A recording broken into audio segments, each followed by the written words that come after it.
Edificação é o assunto de hoje.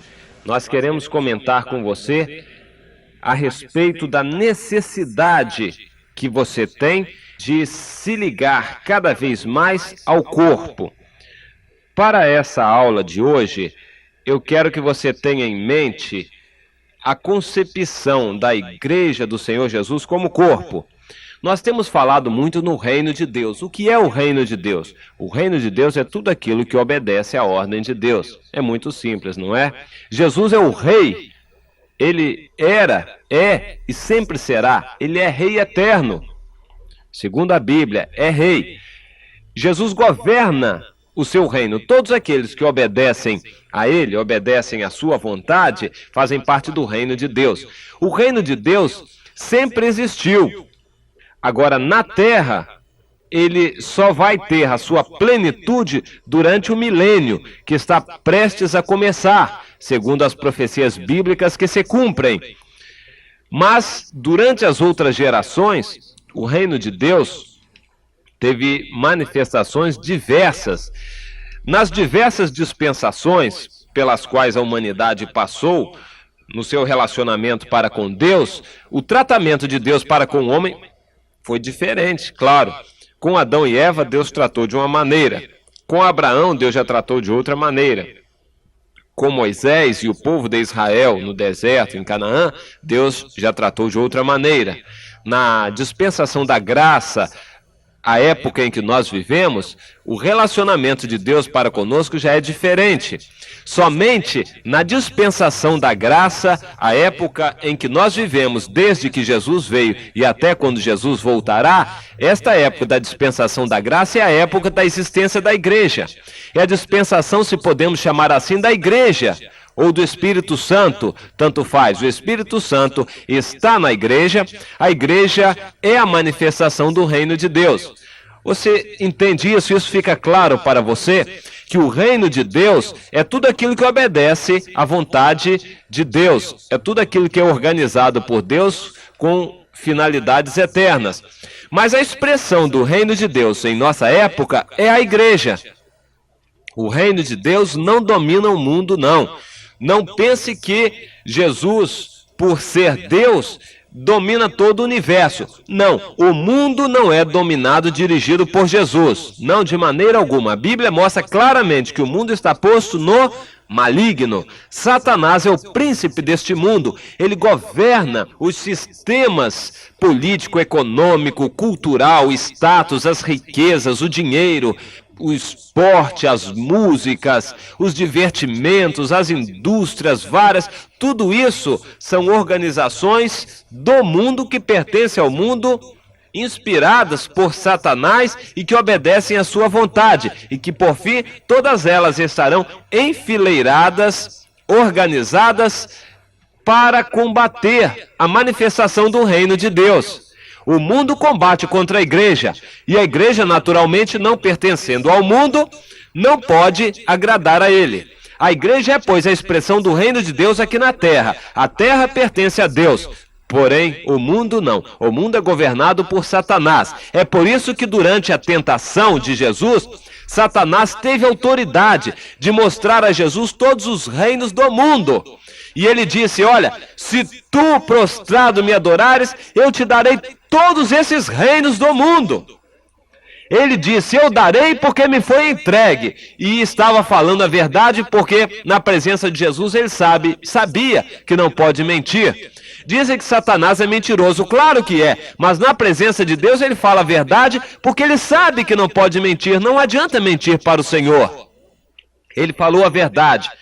O governo dos reinos do mundo foram entregues a ele, Satanás. Por quem foi entregue? Pelo homem. Deus deu ao homem Adão e Eva e a toda a sua descendência a autoridade máxima sobre a criação. Mas o homem, quando pecou, se sujeitou a Satanás e entregou a Satanás o governo do mundo. Desde então, Satanás governa esse mundo e está organizando esse mundo para confrontar-se com a manifestação do reino de Deus.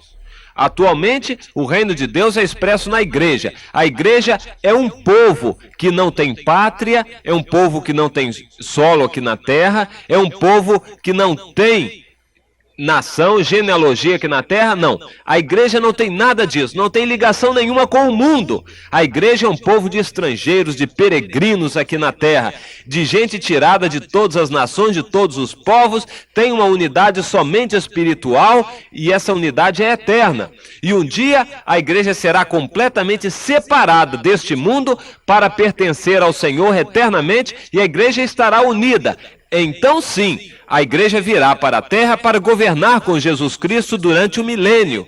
Aí sim, o reino de Deus se manifestará visivelmente aqui na terra. Será palpável durante o milênio, o governo de Jesus Cristo aqui na terra. Por enquanto, não.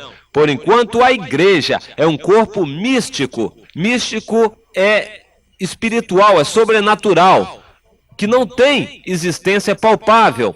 A igreja é, portanto, a expressão do reino de Deus em nossos dias. Falar em reino de Deus e a igreja, atualmente, são sinônimos. É a mesma coisa. Não há diferença entre o reino de Deus e igreja em nossa época, desde que Jesus veio e até que Jesus voltará.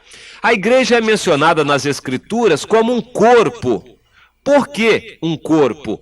Primeiro, porque Deus quer que a igreja entenda a necessidade de unidade para o desempenho do seu testemunho aqui na terra. A igreja de Jesus Cristo é uma igreja só. Não adianta pensar em denominações. Cada denominação não é uma igreja de forma alguma. Deus tem uma só igreja. Está escrito isso na Bíblia.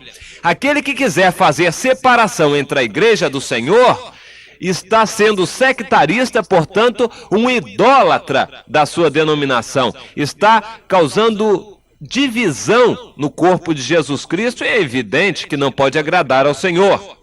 Se você tem uma denominação, não critique as outras denominações, não despreze os outros irmãos, pelo contrário, respeite-os, ame-os e considere-os, porque se você não fizer assim, você está ferindo o próprio Senhor deles. Você está se colocando numa posição de juiz, mas a ninguém foi dada essa posição aqui na terra. Só Jesus, o Senhor, tem essa autoridade de julgar. E se você se coloca na posição, achando que a sua denominação é a mais certa, você é um sectarista e não um membro do corpo. Você é um idólatra e não um nascido de novo, um cristão.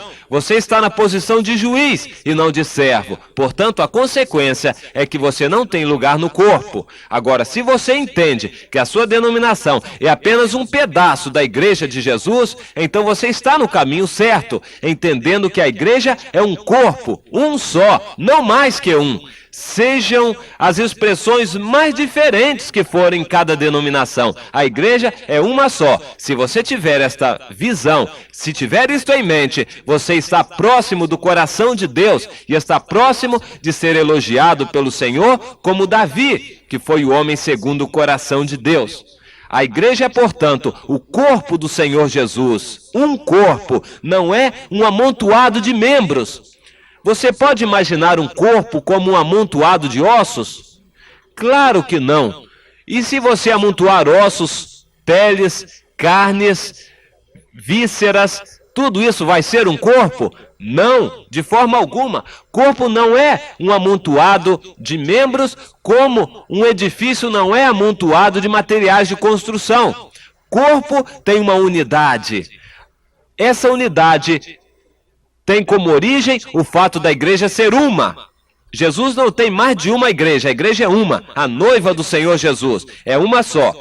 Mas para que cada novo convertido, cada pessoa que quer ser um discípulo de Jesus Cristo, fique feliz e cresça espiritualmente, se aperfeiçoe, se desenvolve, agrade ao Senhor, é necessário que entenda que a igreja é uma, entenda que ele tem compromissos com essa igreja, tem compromissos com os demais membros. Você, sendo um servo de Jesus Cristo, um discípulo dele, você fará tudo para a unidade, manter o vínculo da unidade na igreja do Senhor, que é o corpo ao qual você pertence. Não há vários corpos, há um só. Vamos ler alguns versículos da Bíblia. 1 Coríntios, no primeiro capítulo e o versículo 11. O apóstolo Paulo escreve o seguinte: acerca de vós, irmãos, se me tem significado pelos da casa de Cloe, que há contendas entre vós.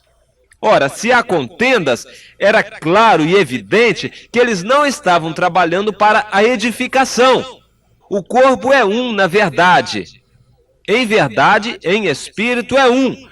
Porém, na prática, é preciso que trabalhemos para manter essa unidade, para gozarmos dessa unidade e para que essa unidade tenha aparência visível aqui na terra. Para isso é necessário a edificação.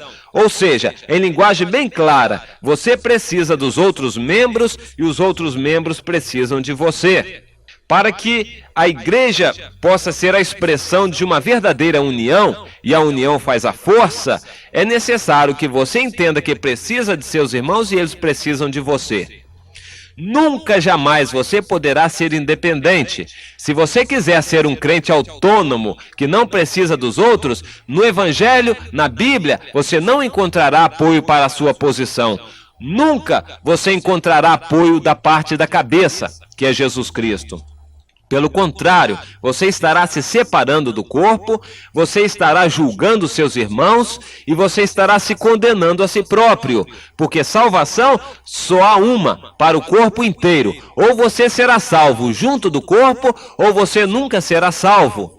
A salvação é para aqueles que estão no corpo. Se você está na igreja, servindo a igreja, servindo aos seus irmãos, dedicando a sua vida para lavar os pés dos seus irmãos, ou seja, fazer o que é necessário para eles, visitar os seus irmãos e dedicar a sua vida, os seus dons, os seus talentos, a sua profissão, os seus conhecimentos para servir a seus irmãos, então você está no caminho certo. Caso contrário, nada, você está no caminho errado, da independência, pensando que pode ser um crente autônomo. Crente autônomo não existe.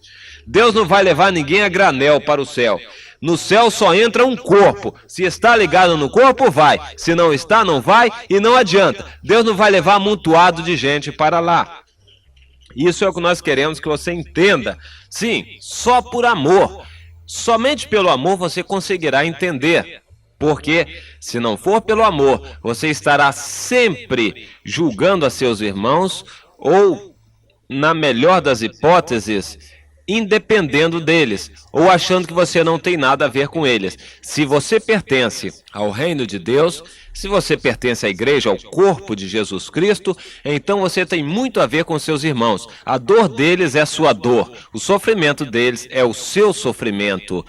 A angústia e a ignorância deles é também parte sua. Você sofre com a ignorância deles, você sofre com o sofrimento deles. O que acontece ao seu irmão, acontece a você. Você será responsável por ele, se você entende que você pertence ao corpo.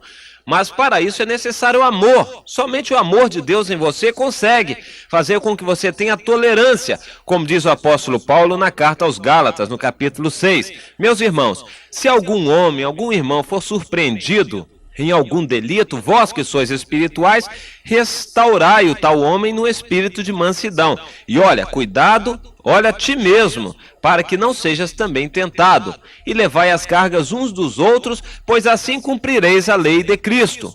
Entendeu? O compromisso que você tem para com o seu irmão, isto é a edificação da igreja. Você ajudando ao seu irmão, se cada um pensar assim, a igreja vai bem. Agora, se você pensar que os seus irmãos têm compromisso com você e que eles também devem fazer a sua parte, você está se justificando a si próprio. Então você está fugindo de seus compromissos. A edificação só será possível quando você entender que você é servo de seu irmão. Você é servo de Jesus Cristo para servir aos seus irmãos, os outros membros do mesmo corpo. Entendeu? Se você trabalhar nesse sentido com o amor de Deus, você estará trabalhando para a edificação do corpo de Jesus Cristo. Edifique este corpo, que é a sua igreja, a igreja de Jesus, e você será feliz. Amém.